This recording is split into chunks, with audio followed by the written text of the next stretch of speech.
Welcome back to the House of Booze. This is Budget Bourbon Wednesday to help you get over your hump day. What we have here is a High West bourbon. This is a blend of bourbons. We are looking at a high rye mash bill. We're looking at here saying a perfect marriage of richness, brightness, some honey notes, little marriage between sweet cornbread biscuit, lemon zest, also looking at caramel apple, pecan pie lingering on the finish, a little bit of earthiness. We're gonna get into this, crack it open, see what we have here. Got the fresh bottle. We are going to open. Now for the bottle pop. Little test here, cork pop. Oh yeah. Okay.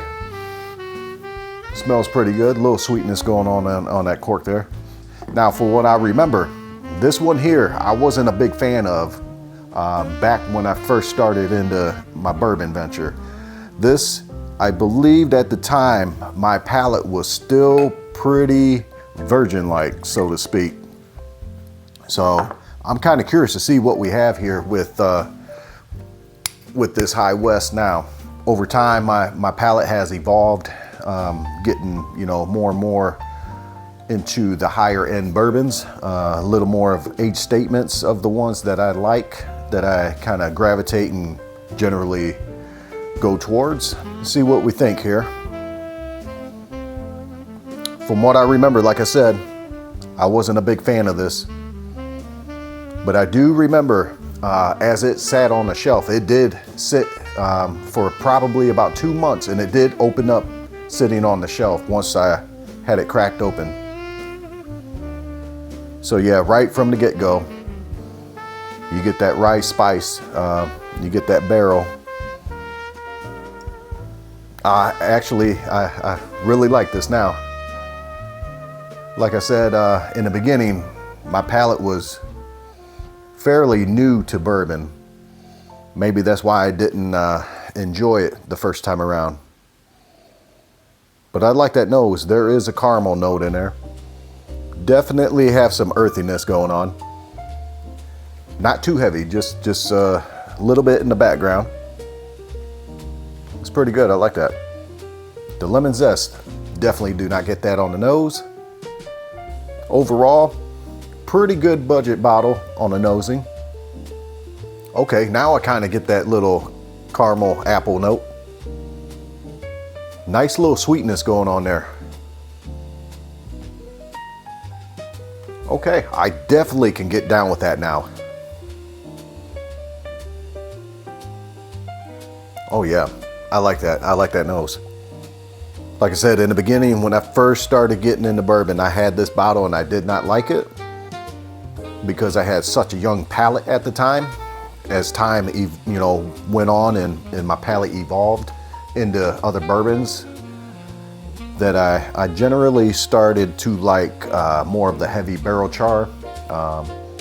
Some of the rye, not too heavy in the rye, but some. So I like that nose on that. That's pretty good now. Really, really like that nose. In for the sip. Oh yeah. Get that rye spice right up front. A little bit of a nice sweet note in there. I definitely like that. Oh man. Got a pretty thick coverage there on the glass. Pretty nice. Not too heavy. I'd call that about a medium viscosity on the drip. Very nice. I like that. That's real good. Rather surprised by the way this is tasting now.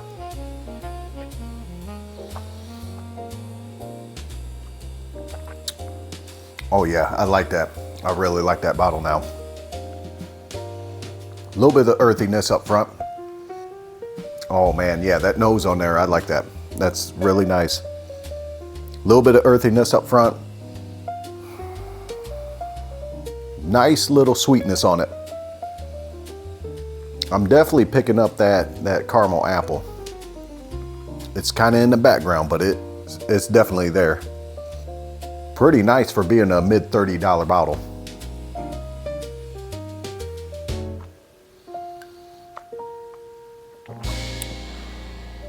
Oh yeah, got that rice spice right up front. I like that. It's not too heavy, not too much on the palate. Just about the perfect amount. Just a little bit of spice sitting on the back of the palate. Little warmth going down. I like that. And this is, I want to say this is only a 92 proof.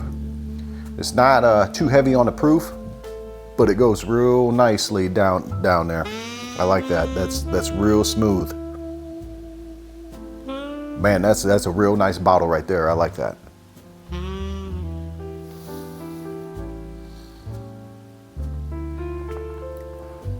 Okay. So a little after the third, fourth sip, definitely get that sweetness on the back of the palate. A lot of that rice spice, the baking spice, as they say, sitting on the back of the palate, back mid palate. It's definitely there. It's lingering. The lemon zest, I really don't get the lemon zest. Overall, that is really, really nice for a mid $30 bottle. You can't go wrong with that one there. If you're looking to change up your bourbon a little bit, if you're not really into the ryes, I would say this would be a nice start to venture into some of the rye. Man, that just has an excellent nose on that with the baking spice. Man, that's really, really nice. Starting to get some of that sweetness now. More of the sweetness is coming out up front. That's sitting real nice on the palate. I like that. Oh, wow. So yeah, I could see how this actually opened up and gained a little bit more sweetness as it sat on the shelf, as I remember. So I'm curious to see what this actually tastes like within a couple months from now. That's a good bottle. I'm glad I picked that bottle up again to give it another shot. Like I said, I tried it in early on in getting into bourbon. Like I said, my palate was fairly young at the time. I wasn't, you know, prepared and ready for all that baking spice up front with the rye. But man, now after being into bourbon for a while, it kind of, you know, evolved over time, so to speak. And now this is really, really nice and up my alley to where that's a bottle I might have to check out every now and then, man. That is really, really nice. I like it. Oh yeah, High West Bourbon, and that's their entry bottle, mid $30 bottle. You cannot go wrong with that one. That's excellent. If you're looking to change it up a little bit, you know, try to get away from your typical bourbon, change it up with a little bit of the rye, that's a good one to start. That's a good starter right there. Till next time, we'll see you.